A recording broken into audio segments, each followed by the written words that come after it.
What is it about the image of a peninsula? Its very nature brings a vision of beautiful waters and surrounding shorelines. Seen from space, the peninsula that is Leelanau County appears as a custom-created mecca for boats. Long ago, Native Americans were the first to canoe these waters. And later the French gave the name La Grande Traverse, or the Great Crossing, to the water in the huge bay to the east of Leelanau. This glorious peninsula of Leelanau County, this unique landform jutting out into the shimmering blue waters of Lake Michigan, is often celebrated as being the little finger of Michigan. The peninsula and its islands have over 100 miles of shoreline, and the county also has 39 named inland lakes. In fact, it's hard to find a point of land anywhere in Leelanau County over 2 miles from a lake of some sort. Leelanau's abundant waters have ever been alluring to boaters of all types for all time.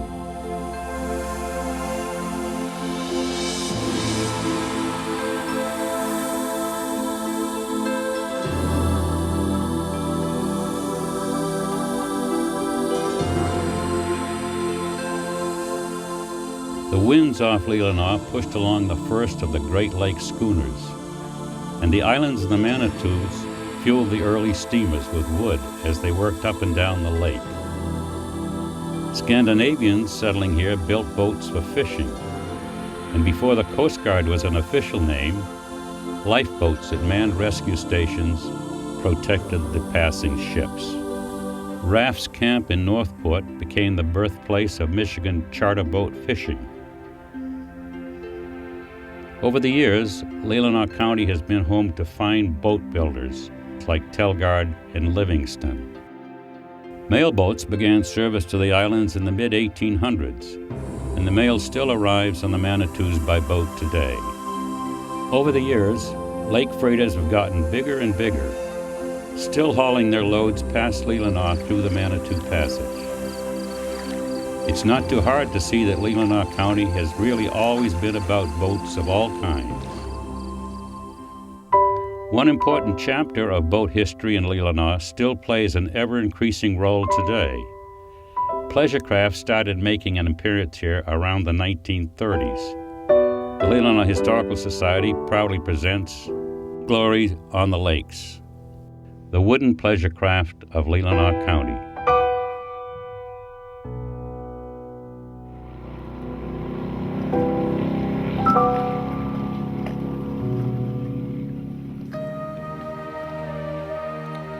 It was born in America's roaring 20s, when prosperity soared and recreational pursuits grew.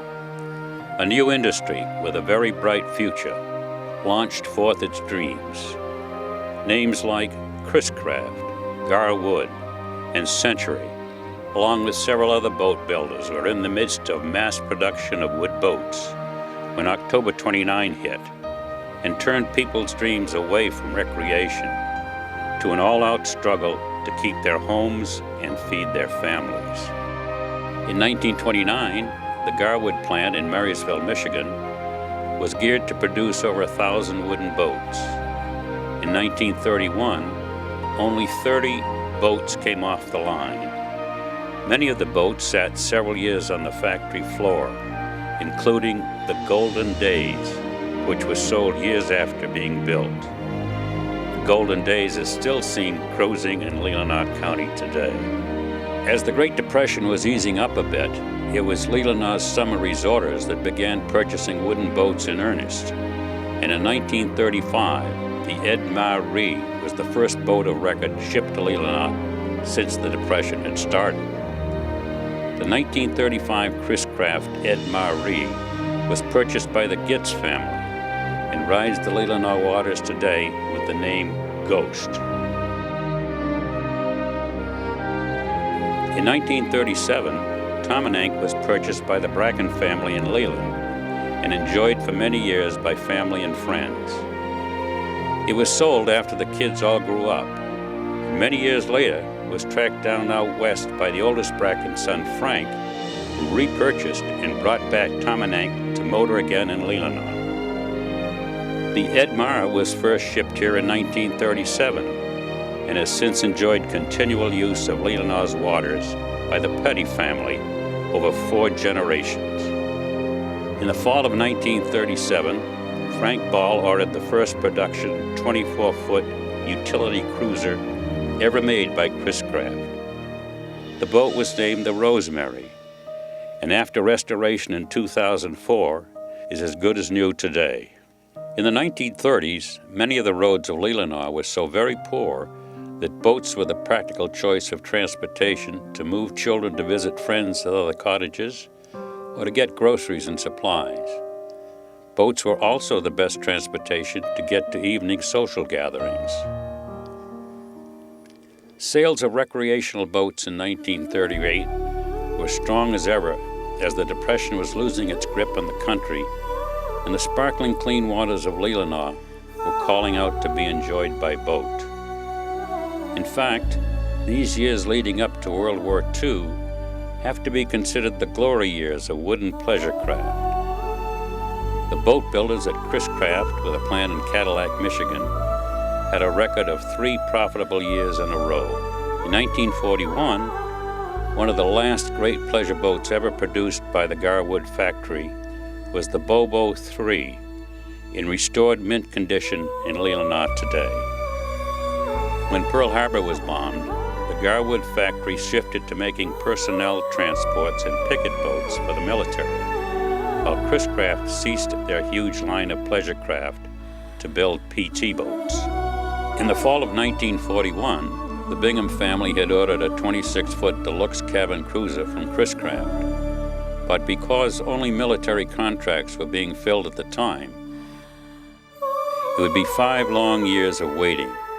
And finally, in November 1946, the glorious boat arrived in Leelanau. The boat was named in honor of Ralph Bingham, Jr., who was killed while serving in World War II, and his nickname was Bing.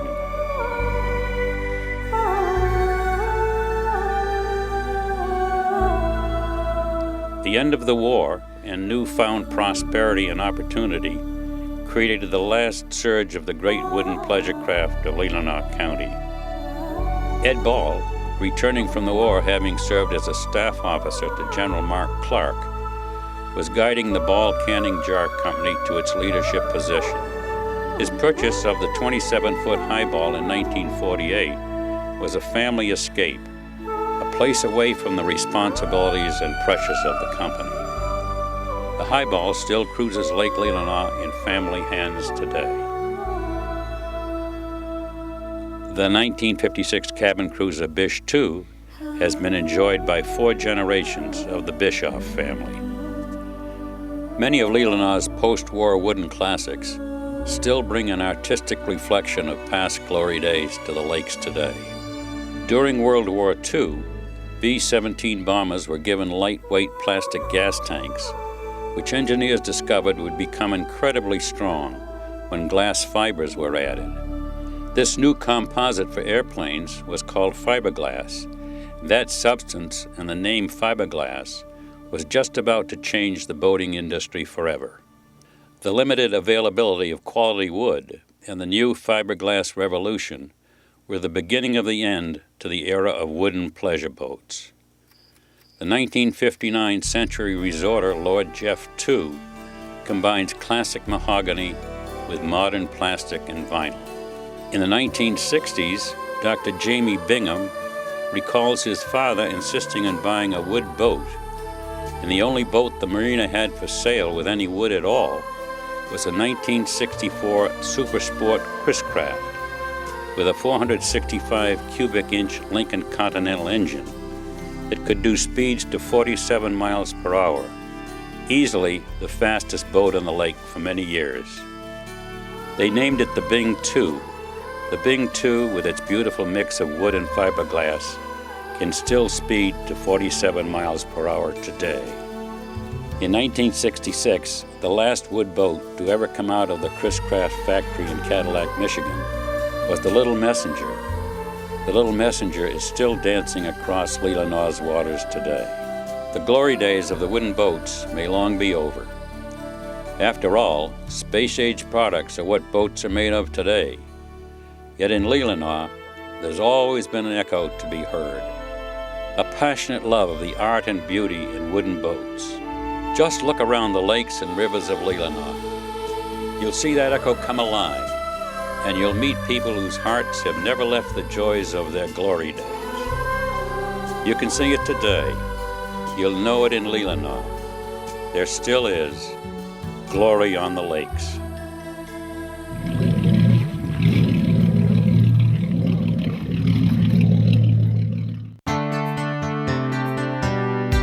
She's got style like no one you have met before. She's got style. Try her once, you'll be back for more. She's unique, she's divine, she's so sleek and so fine. She's in a major league of her own. She's got style. Yeah, she's got style.